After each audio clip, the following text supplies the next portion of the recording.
একেবারে কেন্দ্রের নাতাঞ্জ থেকে মাত্র 1 মাইল দূরে অবস্থিত। তেহরান থেকে 200 মাইল দক্ষিণে অবস্থিত এই দুর্ভেদ্য এলাকায় পৌঁছতে হলে মার্কিন হেলিকপ্টার ও ধীরগতিক পরিবহন বিমানগুলোকে ইরানি আকাশসীমা অতিক্রম করতে হবে, যা হবে সরাসরি মৃত্যুকূপে ঝাঁপ দেওয়ার সামিল।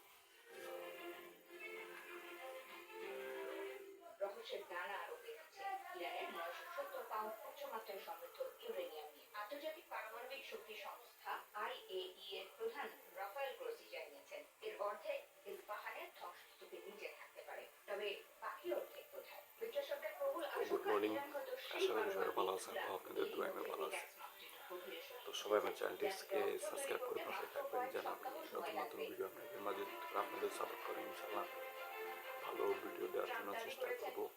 সবাই আমাকে নিয়মিত সাপোর্ট করবেন এবং ইউটিউব চ্যানেলকে সাবস্ক্রাইব করে পাশে থাকবেন। সরাসরি নাকচ করে দেওয়া হচ্ছে। উল্টো তারা জানিয়েছে ইসরায়েলি হামলা থেকে বাঁচতেই তারা সেন্ট্রিফিউজ তৈরির কারখানা মাটির নিচে সরিয়ে নিচ্ছে।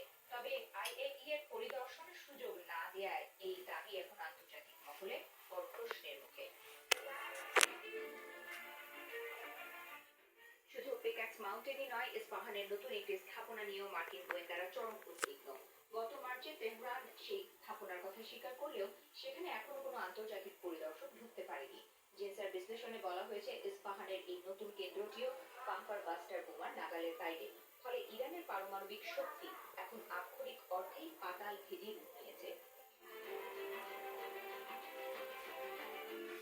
ইরানের কট্টরপন্থীরা যখন কোনোভাবেই আপোষ না করার ঘোষণা দিচ্ছে, তখন হোয়াইট হাউসের মুখপাত্র আনা কেলি জানিয়েছেন, প্রেসিডেন্ট ট্রাম্প সব বিকল্পই টেবিলে খোলা রেখেছেন। তিনি আগে ভাগে কোনো সামরিক অভিযানের কথা ফাঁস করবেন না, তবে ইরানকে পরমাণু শক্তি হতে দেয়া হবে না, এই অবস্থানে তিনি অটল।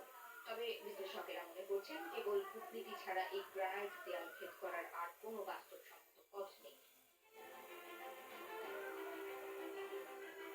ইতিহাস বলছে, 2015 সালে ইরান নিজেদের আরাক পারমাণবিক চুল্লিতে সিমেন্ট ঢেলে অকেজ করেছিল, কিন্তু 2026 সালের প্রেক্ষাপট সম্পূর্ণ ভিন্ন। এখন প্রশ্ন হলো, ট্রাম্প কি পারবেন আলোচনার টেবিলে বসিয়ে পিক্যাক্স মাউন্টেনের দরজা বন্ধ করতে, নাকি এই রহস্যময় পাহাড়ের গভীর থেকেই একদিন পৃথিবীর বুকে আত্মপ্রকাশ করবে নতুন এক পারমাণবিক শক্তি?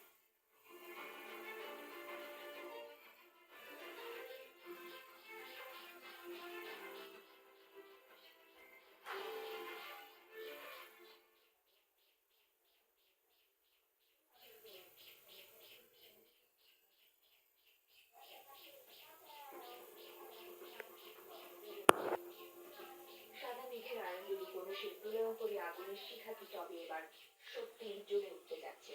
বিশ্ব রাজনীতির রঙ্গমঞ্চে এখন সবচেয়ে বড়